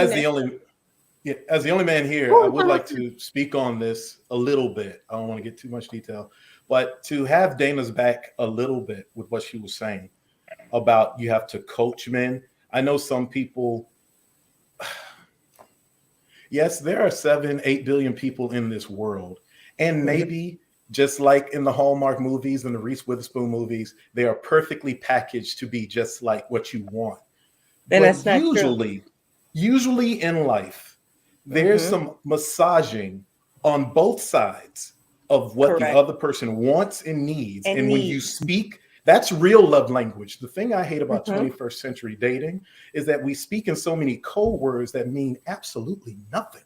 Because people don't know what they're talking about. My love language is such and such. My love language is licorice. Y'all don't know what the hell y'all talking about. Real people say, I'm a little bit of this. I'm a little bit of that. But that's why we started this whole conversation with saying best and worst things about dating, which we never got to end that part. But that's fine. I like where the conversation is going. I know we only have 12 more minutes left, but I love it. Yeah. I'm just saying, no one's trying to coach or groom grown men. But let me tell you something, and I'm not a Kevin Samuels fella, but sometimes I would see some of these clips and I would nod my head, and my sisters would nod their heads about, some of these women ain't exactly what men want either. Not men like me. not men like me. And so I'm so tired of the one-sided narrative because y'all have 4.5 networks that talk. I'm not done. I'm not done. Y'all have 4.5 networks that talk to y'all and coach y'all and say whatever y'all want and make you feel good. And I see so many likes on social media where sisters are re-amplifying things. And I stay out of it a lot because it's like, that's a lioness's den and let them figure it out. But my fellas get back and we smoke our cigars and we're not cavemen. But it's like these women are so off. Like in The Price is Right, when you're trying to get the number of the car, the price of the car right. Yeah, don't do that. Digits, and you get 2 digits right the first time. And then Drew Carey, not Bob Barker, but Drew Carey comes back and say, all right, you got one more time. And then you come back and you try to get some things right. You get none of the digits right because you ain't listening to us. The man has to say, I do as well. Right. And it's not just about what you want. And just because a man asserts that or says that does not mean he's trying to be over you. He's not trying to be under you. But he does want you to be beside him, and that's called the rib. Correct. That's why you got one more than us. But we can't find that rib in you if you won't listen to the man that you're supposed to see in us. Shawn, you are eliminating people very quickly, so I don't know how you're gonna find your rib, child. We're gonna have to. I'm not eliminating people. I'm just saying I'm not messing with foolishness. You I need to listen. listen. Intuition be telling you, and you be like, "I'm out." So no, I'm saying I need to. Well, first of all, well, here's the thing. If you're going to Six Flags, why are you driving towards Disneyland? All right. And if I got that intuition, and I know Disneyland is in Orlando, and Six Flags is off of 20 in Atlanta, why the hell am I driving in California? I'm not gonna. You know what? I'm gonna let you live. I'm gonna let you do this. Okay. I'm gonna let you do that. We have to wrap up. No, before we wrap up, I feel like I need to. Wait a minute. I feel like I'm absolutely going to let you speak. Let me say this, Shawn. You got to communicate. That's correct. And Dana is saying coaching, but I get it. One of the people in the chat said communicating. Absolutely. You got to tell people, hey, I'm not interested in Six Flags. I'm trying to go to Disney. What are you trying to do? And if they're like, oh, my bad, I thought we was going to Disney, Six Flags it is, then that's kind of part of the process to me. I don't think you can immediately pull out a red flag and say, oh, you going to Six Flags, I thought we was going to Disney, and just be like, forget it. I think you have to actually have that communication. And if the person is like, I'm doing Six Flags, and you're like, I'm doing Disney, then you move the hell around. You like, okay, this is not my person. Can I say this? You're taking extreme my analogy. I'm not saying I'm eliminating people off of that, but it's a vibe. I'm sorry. Go ahead, Dana. I'll let you talk. Can I say something? Let's not parse words. Coaching and communicating is similar to the extent. And I think what happens is, they say men are from Mars, women are from Venus. Listen, it is communication and it is a sense of coaching on both regards, because women feel as if I'm queen, I'm this, I'm that, and you are, but he is also king, right? And he also has a voice, and you also have an obligation of servitude to a certain extent. And mine, no, because mine married, so I don't know why she up here trying to. She's an African queen. The people in the chat, the crazy advice. She's a whole married lady. Talking about maybe to an African man, an African man, they request servitude from their wives because they handle their business as a husband and as a man. And people that look at Shawn and say, oh, he's this, he's that, it's because they probably have never encountered a real man who knows what he wants, knows what he deserves, and knows what he's going to tolerate. So in this culture, in the American culture, now we're going to say, oh, he's this, or he's that. Let me or get he my doesn't even passport. like Where the women. hell is this That's woman? what we're quick to do. Oh, we're so quick to say he's this or that instead of looking at ourselves. A man has the right to stand up for what they will and will not tolerate. Dana, just so you know, everything you just said, I personally agree with, but out here in these streets, that will get you called a pick me for having that opinion. I was. Well, that's why we ain't supposed to be for the streets. We're supposed to be for and the that's real. why streets. we have a lot of. I'm just saying that's part of the problem. That's part of the problem because I never imagined that I would go on a dating show and reciprocate energy for someone that was pursuing me, and then that be a negative. Like, why are you doing that? Let me say this, because I know we have to wrap up the weird. show, but let me say this. I am a Black American woman. I was married to an Italian Jew, a white Italian Jew for many years. We had a great marriage. I've dated outside of my race majority of the time. I decided to go to West Africa to find my roots. And upon doing that, I discovered that... Wait. You said you went to where? West Africa. And upon doing that, I had to really learn the soft girl era.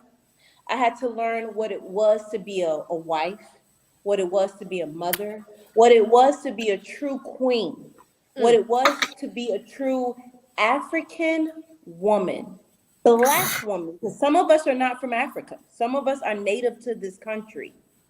I had to learn what it took to be a woman. And submissiveness and being feminine is actually, there's a lot of more strength in that than weakness. So this whole said the streets are for the homeless. No one wants the streets. So this whole new culture that's out, these city girls up and all of that, that is all entertainment. I just want to say that. That is all insecurities to a certain extent. If you find your person, not just your partner, but if you find your person, you have no issue with being submissive to that individual. Hallelujah. You have no problem with having communication and coaching with that individual.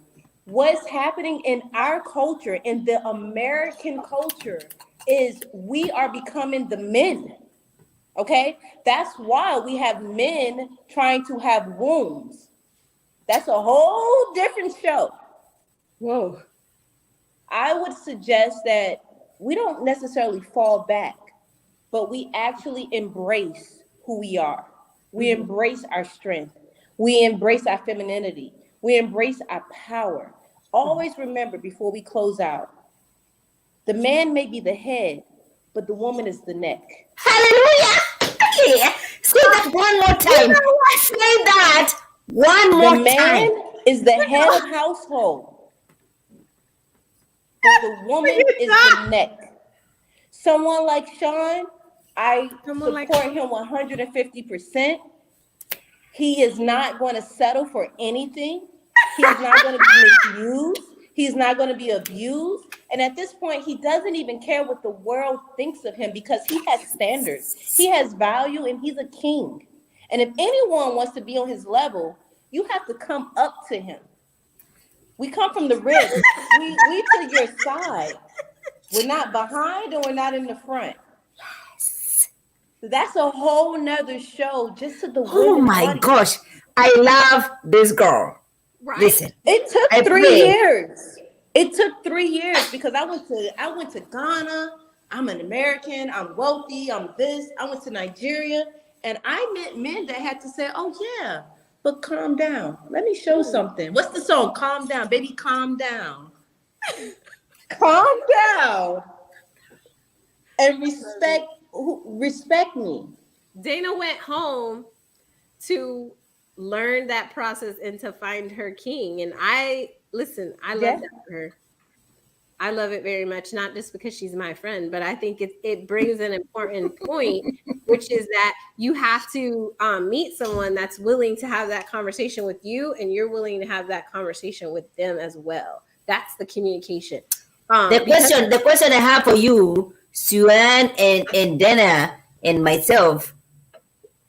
Dana, are you have children? Do you have children? No, I don't. Okay, so is this a question for Sue-Ann and me? And Shawn, don't do that. Oh no, I'm getting whiskey. Go back. Oh, good. You are on my. We are together in this. You haven't even looked at my page. I'm whiskey and cigars all day. Shawn, cheers. What she got, vodka? Don't worry about that. What I'm saying is, I'm done. It's time for the adult table prayer. Okay. Are you guys ready? What I'm saying is, I have 2 sons. 2 sons. My son, I'm raising my son. He's the 2 of my sons intelligent. Doing everything. They're very smart in school and everything, right? Mm-hmm. If I'm in my, late, and my kids are coming over here saying, you know what, I met this girl. She has 3 children, and you have no children? You want to marry a woman who has 3 children? Listen, in that point, I'm not gonna allow my son who has no children to start indulging with a woman who has 3 children. And that I call it a liability. And especially when you have no conversations, no relationship with the father of your 3 children. Oh, I see red flag. I see red flag. Swan, can I finish my line of thought? Can I finish what I'm saying? You have 3 children. No conversation with the father of your 3 children. It's a gift. But the father of your children, no, it's not a gift. It's not a gift. Okay? So you cannot ask your brother why I am on this table. She don't even care what I'm saying. Maud, listen. Okay. Listen. Women with children can date. That's not an issue. I think the issue is always going to be how the person's entire life is put together. Because I have 2 kids. I date, and it's not an issue. Yeah, but I have 3 children. I have 2 boys. You're not gonna bring me a woman who has 3 children and has no idea what she's doing. I understand what you're saying, Maud, and I would hope that you would give your sons the opportunity to ferret out. No, you're not giving them any opportunity. But we are about to wrap up, so I'm not giving my sons any opportunity to bring me a woman who has 3 children, 2 different baby mamas. I hear you. I understand. Are you ready for the adult table prayer? I feel like no, I'm not. She mine doesn't want to pray with us. Okay, that's fine. I'll just do it alone. I'll do it with Dana and Shawn. Let me say this: Sweat is always very. I appreciate everyone who is watching and listening. Again, like I was saying in the beginning, this show is I've hosted radio shows, I've done tons of broadcast work, and this is really just a labor of love for me because there's so much heavy stuff going on all the time for me personally and just with work. So it's always a good time to have a space where you can kind of talk and chat and laugh and be serious too, because we do talk about serious topics. So I appreciate everyone who comes on here. I appreciate every single person that comes in and watches and shares and likes and subscribes. Maud is giggling. I love Maud. I think she's hilarious. I cannot. Swan, you actually really extend grace. I appreciate you for extending grace. You already know. There's some situations we don't have to extend grace. But do you know why? Let me say this. Before we say the adult table prayer, I will say this. I extend grace because I do extend grace, but I also believe, why stoop down to pick up nothing? Okay, so the adult table prayer. Ready, guys? Ready? No. Okay. We're ready. Bless everyone that is at the adult table. Amen. Where can we find you, Dana? Shawn, really, Shawn. Where can we find you? Tell the people where to find you. You can find me on Instagram at Dana Cody Experience, Facebook Dana Cody. That's where I'm at. Thank you. What about you, Shawn? You can find me on IG as well at J.Shawn Durham Inc. That's Shawn with the W, not the Irish version. J.Shawn Durham Inc. You can also follow my exploits at JShawnDurhamINK.com. And you can also buy my novel, Broke, on the on sale now on Amazon and Okay. all that good stuff. And hope to see you all soon. Thank you so much, Shawn. Appreciate you, Dana Mater. You gonna behave? Because you know. You asking at the end of the show? Is she gonna behave? I'm talking to women. The show is over. Are you asking her to fly back in time to behave? Mud, can you tell the people where to find you and to find your Okay, everybody. I remain the undisputed she remains African queen. Find her to bottle that bottle. Shawn, shut up. Shawn, shut up. Mud, you cannot tell. Can you put me back? Can you put me back? No. Swear, can you put me back? Yo, you have right there. Can you give me? I feel. Can everybody keep quiet? Mud, you gonna make me tell. Why? I feel like you're discriminating against Africans. Can you put it back? Put me back. Okay, Mud, where can they find you? People want to see this. Put me back. You are back. Okay, everybody. I am your girl, the undisputed African queen. Don't get it twisted. Listen, we call out Shawn with all his bullshit. Find me on YouTube as Mother from Mama, your girl, the undisputed African queen, Mother from Mama. Okay, let me just say this. Mud, you cannot come back because you cursed at people and you said shut up. We're not gonna do that. First of all. Secondly, it's like watered down a gorilla. Shawn, I love you, Shawn. You going down to the kids' table, okay? Until you can return to the adult table. And Maude know I love her. You gotta go to and listen. Maude is a perfect example of the city girls thing because Maude is over there talking shit. She's a whole married lady with her kids, trying to lead these single people astray. No. We gonna coach these men. We gonna communicate with them. Okay, leave us. We're gonna treat them like kings. And if your sons, you're gonna straighten out who they marry. I'm sure, because you will definitely do that. I appreciate everyone who tuned in. Mine knows I love her. She's not gonna go to the kids' table. I want to thank Refined Queen for hanging around. VJ, Cassandra D. Thank you guys so much. I appreciate my castmates that stopped through. Anthony, obviously, Blake had some technical issues. Thank you, Teresa. Hopefully you like and subscribe and share with your friends. We'll be back next week, God willing, Thursday, 9 p.m. Eastern Standard Time. Thank you guys so much. Bye. Thank you. Let's go, shawty.